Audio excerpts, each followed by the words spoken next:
okay? This is a tape net, it's a 10-foot, I want to say it's 5/8 mesh, and you can see this has a much longer hand line because it's made to catch bait. I can catch bait in this. I've caught bait down to 40 feet, but it's most efficient and most useful to about 30. I feel really good at 25.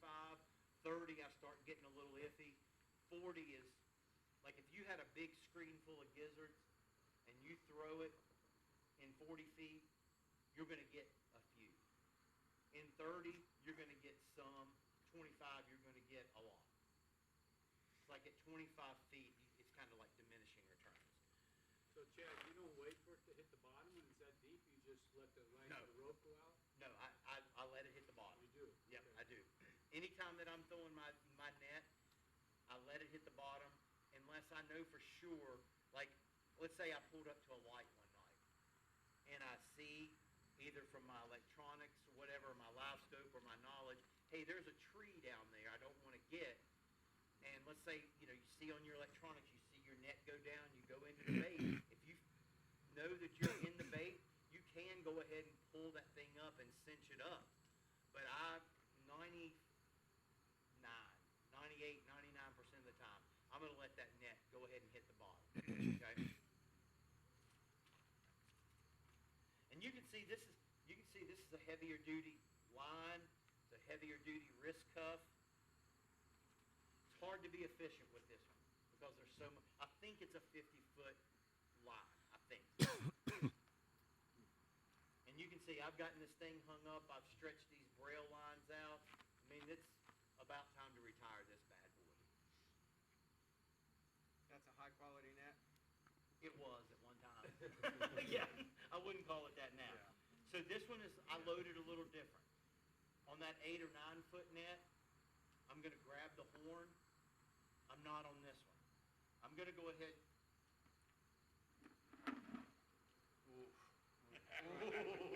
Put that one in your mouth. I see mold. Anyway, I'm going to go ahead and make a loop here.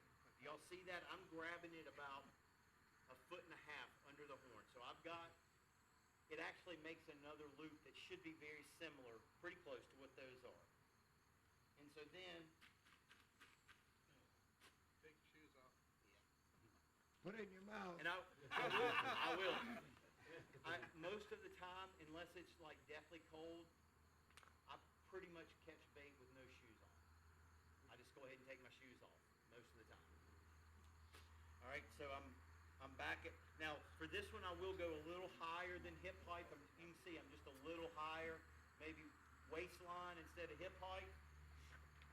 And this one, because of the tape, you've really got to make sure that it's not tangled. So this one, I will go ahead and, there's the tangle.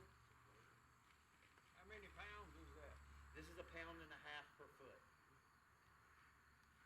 So you're dealing with you're dealing with some weight.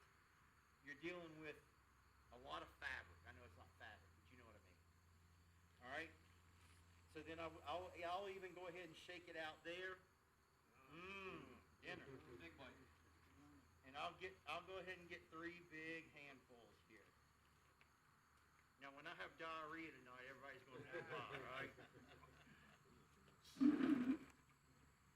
So with this one, I want to let the weight of the net do the work, okay?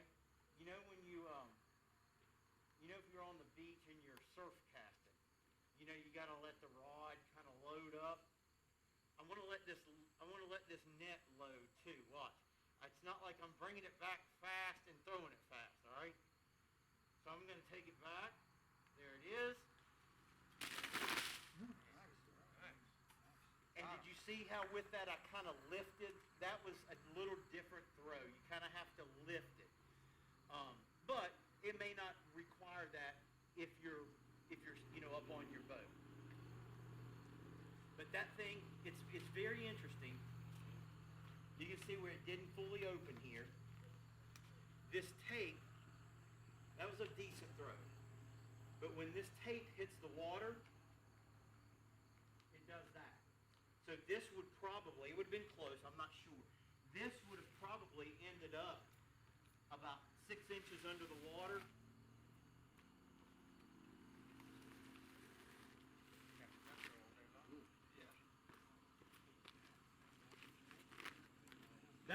That's about what it would have looked like once it hit the water, and then that tape allows it to kind of shoot itself out.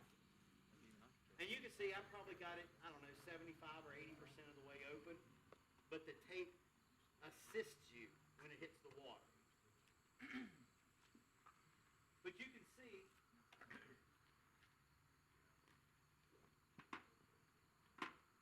And that 5/8 mesh is big enough to let this sink 40 feet deep and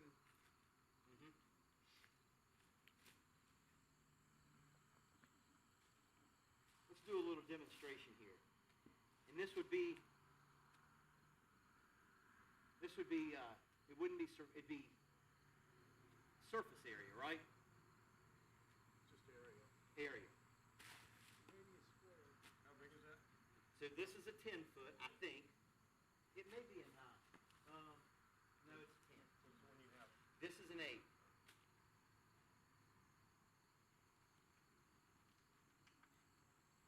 So you can see the difference. He's gonna catch a net.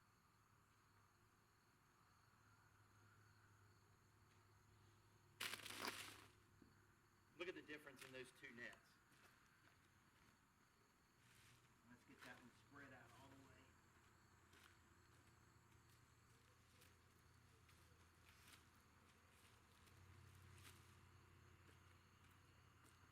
And this blue one looked pretty big, right, when we had it out here by itself. But it's tiny compared to the 10-foot net once you get them out there and spread it out. But you can't start with this. You can't start with the 10-foot. As much as I'd love to say there's an easy button for it, there's just not. You're gonna waste a lot of money. You're probably gonna say a lot of swear words, and your wife may divorce you. I'm just gonna tell you that right now. But learn First 100's on the blue one. 100 cast. 150. this. And I stood at my old house, and I can't tell you how many times I stood in my driveway just throwing. And then you get 4 or 5 in a row, and you think, oh man, I got this lick. And then you throw a bad one. You throw one that's completely upside down. It's tangled up. Well, you got to go back to your phone, watch your videos. You've done something wrong. I will say, the more you do it, it becomes like second habit. For those of you that throw a net a lot, and I don't do it much anymore, but it's kind of like riding a bicycle. Like once you've got that learned memory, it kind of just, you can recall it. I don't want to, but you can. Any questions about anything? The only thing that I would say is that we were always taught the formula for the area is pi r squared, so the radius of an 8-foot is 64, the radius of a 10 is 100, so it's Significant. 60%, it's a huge difference. Yeah. I mean, it shows right here. I mean, it's a big difference.